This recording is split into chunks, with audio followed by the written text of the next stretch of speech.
नमस्ते, मेरा नाम शुभम तोमर है। आज हम बात करने वाले हैं साइटिका पर। जो साइटिका जो दर्द होता है वो आज के समय में बहुत ही ज्यादा बढ़ता जा रहा है और कम से कम 60 से 70% लोग इसी की समस्या से जूझ रहे हैं। साइटिका दर्द कहने के लिए एक छोटी सी परेशानी है, लेकिन जिसको ये होता है उसके लिए बहुत ही बड़ी परेशानी बन जाता है। लेकिन साइटिका दर्द अगर एक बार हो जाता है तो उसमें इंसान बस तड़पता रहता है, ना कहीं जा सकता है, ना कहीं आ सकता है, ना कुछ काम कर सकता है। हर समय वह दर्द से परेशान रहता है। इस दर्द में बैठना, उठना, लेटना, चलना सब मुश्किल हो जाता है।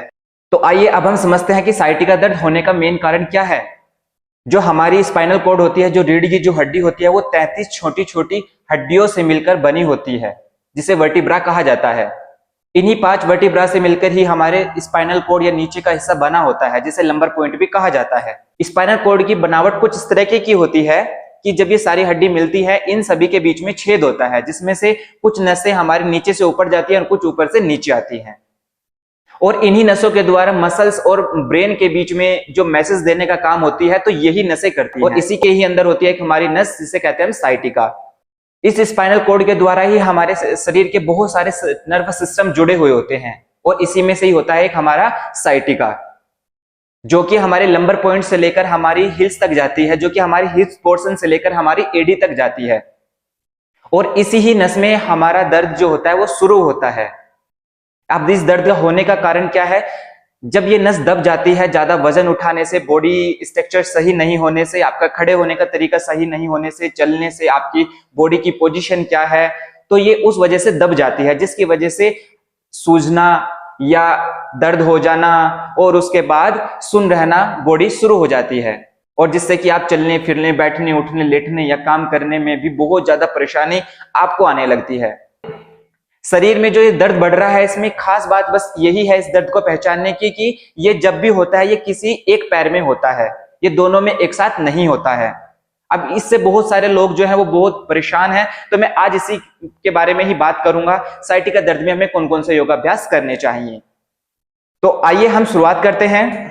सबसे पहले हमें इस प्रकार से बैठ जाना है और पैरों को बिल्कुल सीधा रखते हुए, दोनों हाथों को यहां रखते हुए अपने पैरों को इस प्रकार से आगे और पीछे की तरफ मूव करना है। अगर कोई ऐसे नॉर्मल बैठ सकता है तो बहुत अच्छी बात है, वरना वो पीलू का यूज कर सकता है, तकिए का यूज कर सकता है, किसी चादर या मैट का भी यूज कर सकता है यहां ऐसे बैठकर। लेकिन पैरों को एकदम सीधा रखना है और अपने पंजों को इस प्रकार से आगे ऊपर नीचे ऐसे उनको चलाना है। और उसके बाद अब यहां से दोनों हैंड से ऐसे टोज को कैच करते हुए अपने पंजों को इस प्रकार से पीछे की तरफ खींचेंगे। इस प्रकार से आपको पूरा खिंचाव यहां से लेकर अपनी एडी तक पूरा खिंचाव महसूस होगा। और इसको खींचने के बाद आपको कम से कम 1 मिनट तक इसको होल्ड करके रखना है इस प्रकार से। अब आपको यहां से क्या करना है, इसके बाद आराम से आपको लेट जाना है।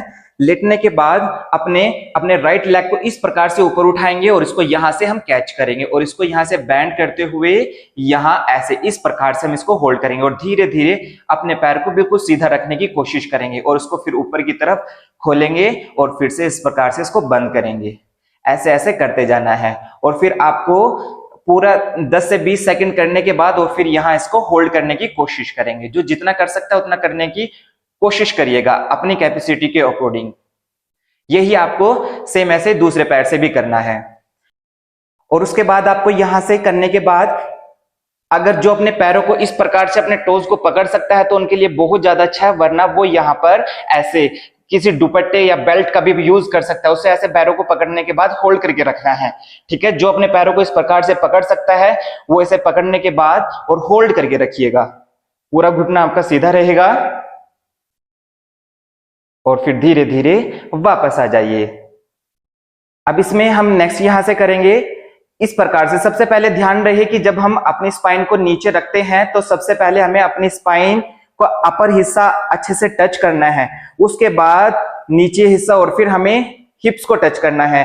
ऐसा मैं इसलिए बोल रहा हूं क्योंकि कुछ लोग कि यहाँ जो स्पाइन होती है, ये वाला जो पार्ट होता है ये ऊपर की तरफ उठा हुआ रहता है, जिसकी वजह से उनको यहाँ उनकी नब्ज का दब जाना या स्पाइन में दर्द रहना शुरू हो जाता है या साइटिका का उनको दर्द रहना शुरू हो जाता है। तो सबसे पहले इस चीज का ध्यान रहे कि एकदम से ऐसे ही हमें नीचे नहीं लेटना है। अगर देखो जैसे कि मैंने अभी ये किया था तो मेरे यहाँ स्पाइन में गैप बन गया है, ये मेरा देखो पूरा हैंड अंदर तक जा सकता है। ठीक है ना, तो यही चीज आपको ध्यान रखनी है। जब आप इसे करते हो तो पूरा एकदम अच्छे से आराम से आपको नीचे की तरफ लेटना है, और यहाँ अब देखिए बिल्कुल भी डिस्टेंस नहीं है, ठीक है ना। तो आपको सेम इसी प्रकार से करना है, ठीक है। उसके बाद आपको यहाँ ऐसे दोनों पैरों को बेंड करेंगे, और बेंड करने के बाद यहाँ इस प्रकार से होल्ड करके रखेंगे। जब आप ऐसे करोगे तो आपको महसूस होगा कि जो आपकी स्पाइन है वो प्रॉपर मैट में टच हो गई है, अच्छे से आपके मैट में टच हो गई है। इस प्रकार से करोगे तो इसमें भी आपको बहुत ज्यादा लाभ मिलेगा। अब हम करेंगे नेक्स्ट एक्सरसाइज। दोनों पैरों को इस प्रकार से हम बेंड कर लेंगे, और उसके दूसरे पैर को ऐसे इसके ऊपर रखेंगे, और अपने दोनों हैंड से राइट लेग की थाई को इस प्रकार से पकड़ लेंगे, और ये पैर बिल्कुल सीधा करेंगे इस प्रकार से ऊपर। और आप एक अच्छा खिंचाव अपने बम्स में, हिप्स में महसूस करोगे, और अपने लेग में। और उसके बाद जो यहां तक जा सकता है उसको यहां तक जाने की कोशिश करनी है, और जो इससे भी आगे नेक्स्ट लेवल पे जा सकता है वो अपने लेग को इस प्रकार से बेंड करता हुआ अपने इस पैर को ऐसे ऊपर की तरफ अच्छे से खींचना है टाइटली। और आपके ध्यान रहे कि जो स्पाइन है, जो बटक्स हैं, वो मैट से ऊपर ना उठे। और फिर यहां पर जाने के बाद आपको होल्ड करना है कम से कम 30 सेकेंड, और सेम यही आपको दूसरी तरफ से भी करना है। इसके बाद हमें यहां से करेंगे धनुरासन। दोनों हाथों को यहां रखते हुए और पैरों को इस प्रकार से खोलते हुए धीरे धीरे हमें ऊपर की तरफ आना है इस प्रकार से। और यहां भी आने के बाद सांस भरने के बाद आपको होल्ड करके रखना है। ध्यान रहे कि आपकी जो थाई है वो प्रॉपर मैट पे टच रहे, और टोज फ्लैट रहेंगे, हल्का सा गैप रहेगा आपके पैरों में। और फिर वापस हम जाएंगे। इसके बाद दोनों हैंड्स को हम यहां इस प्रकार से अपने थाई के नीचे लगाएंगे, और सांस को भरते हुए अपने एक बार राइट लेग को ऊपर की तरफ उठाना है इस प्रकार से, और एक बार लेफ्ट लेग को। ये आपको 20 या 10 सेकेंड होल्ड भी करना है।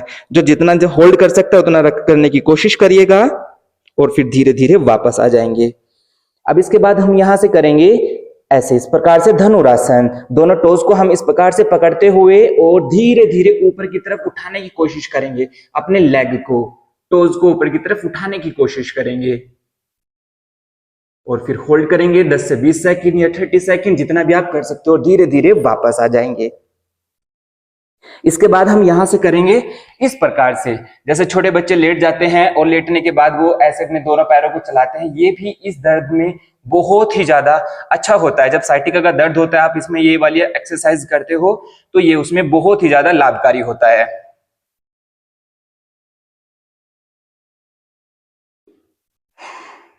अभी आपने देखा कि मैंने आपको कुछ योगाभ्यास और एक्सरसाइज आपको बताई है इसमें करने के लिए। अगर आप इसको नियमित रूप से करते हो तो आपको बहुत ही जल्दी आपके साइटिका के दर्द में आराम मिलेगा।